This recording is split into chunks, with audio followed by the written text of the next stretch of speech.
My name is Carlos. I'm a physician. I was trained at the beginning I started my path training in surgery. Then I decided that I wanted to do something else with my life, and I started with the path of functional medicine. Maybe that was 10 years ago, and then I started a very enthusiastic path into biochemistry and nutrition. And one of those days, giving lectures in Chile, I met someone that I really admire. And afterwards, I invited him to something that we did in Bogota last year. And this is my friend, Mike Mutzel. Mike has a master's degree in nutrition, and he's also the author of The Belly Fat Effect. And he's a very good friend, someone that I really admire, someone that I really encourage you to follow. So Mike, thanks for being here. Thanks for always being open to share with us. My pleasure. Carlos, the feeling is mutual. Really great to be here, and Bogota was amazing. Your hospitality, the event, the food was fantastic. So happy to talk more today. We're going to be talking everything around metabolic health. It's a very large topic. We could be sitting here talking for days. What is metabolism? When people argue that metabolism is to be thin or to be fat or to have more fat or to go to the bathroom every day, or, because there are a lot of confusion. What is metabolism? Yeah, that's a great question. Essentially, metabolism has to do with the summation or the constellation of all the reactions in our body that give our cells energy. And so we can do that through glucose, through protein, through carbohydrate, through fat oxidation, through ketones. And the problem in our world today is most people trend towards insulin resistance. And that means that their cells are not able to effectively utilize glucose for fuel. Basically, hopefully today will help give people, actionable insights and practical tips to help improve their body's overall metabolic flexibility. So, if we think about if we're running or we're exercising or newborn babies, they're actually oxidizing fats for fuel, utilizing ketones for fuel. But as we start to grow up and get a little bit older, we start to eat processed foods, maybe drink soda, eat excessive amounts of energy, particularly in the form of refined processed carbohydrates and sweets and snacks, and that causes our ability to go back and forth between fat oxidation and glucose oxidation, and we start to have challenges with our body composition as a result of that. We gain body fat. We start to store fat in our organs, our liver, our pancreas, our heart, our muscle. We want to get to a point where we're flexible. We're not stuck in just burning, say, glucose, and we can go back and forth and pivot and help to decrease the amount of fat that our bodies are storing. So it comes back to basic metabolic health, and some of the action points that we'll talk about today can help people do that. Most of the people today have metabolic problems because of their eating habits.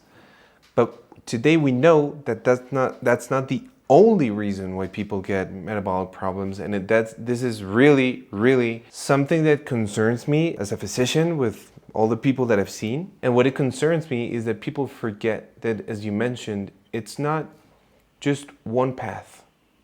It's all the variety of the conditions throughout the body in which we use our energy or we don't. And our body can become very efficient not utilizing the energy well or not getting all the mechanisms to use it well. What can you tell us about people that are metabolically healthy, that have low insulin, normal glucose spikes, they eat well, they train well, they sleep, but they're still overweighted? Carlos, this is an amazing question. My thoughts are when I hear those stories and run into clients, because I do coaching as well as you, what I look to is hormones and then environmental chemicals or toxins. And so we can parse out the hormones first. It turns out that, insulin, the primary hormone that lowers blood glucose, is impacted by other hormones. And so we think about our sex hormones. For women, we think progesterone and estrogen and so forth. And in men, we think about DHEA and testosterone. Because nutrition awareness, when our parents, when your mother was pregnant with you and when my mother was pregnant with me, we didn't know about the importance of minimizing consumption of these processed foods or avoiding sugar, avoiding grains. We started to learn more about nutrition science in the 90s and early 2000s. So some of us have a harder time because of the software that has been imprinted when we were in utero from both the influences. And if you think about our genes sort of like hardware, like your computer or your iPhone, you often get software updates that change how the hardware is functioning.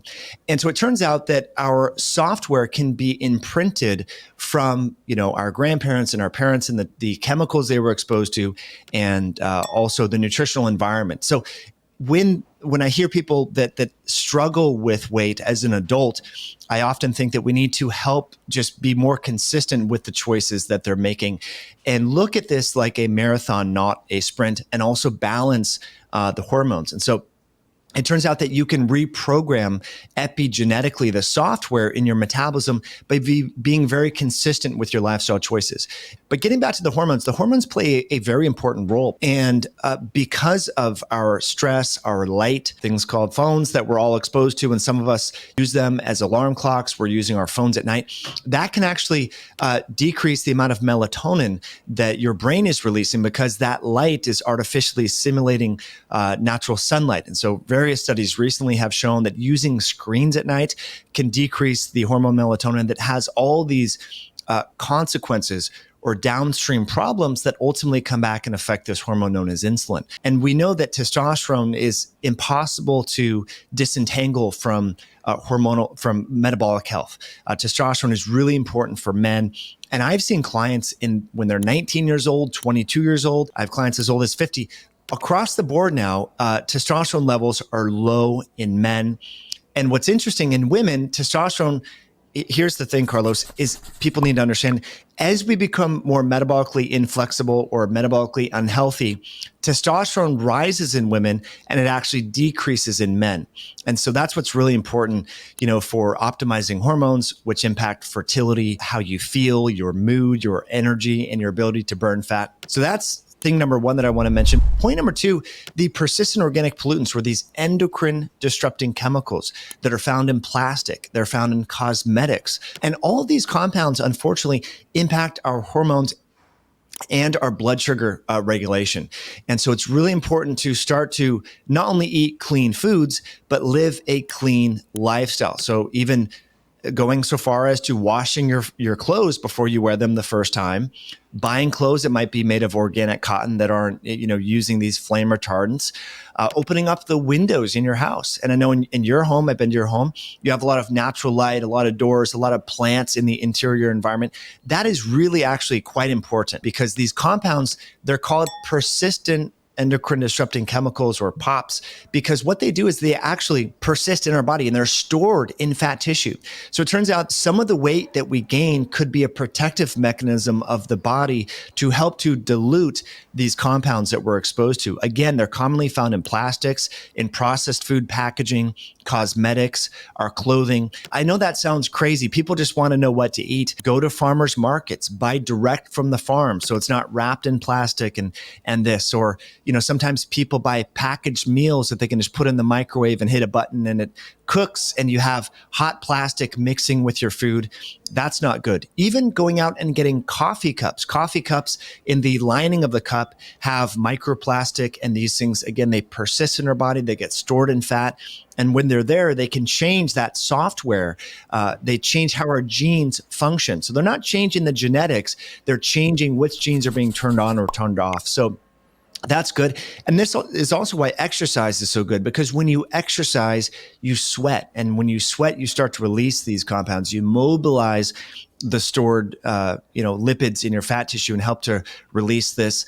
And then secondarily, or in addition to that, going to the bathroom, going number two. People hear detoxification. I'm going to do a lemon juice detox or whatever. Well, you detox every time you go number two, right? When you have a good, healthy bowel movement, you're literally detoxing your body. So making sure you're having healthy bowel movements and staying hydrated is really important as well.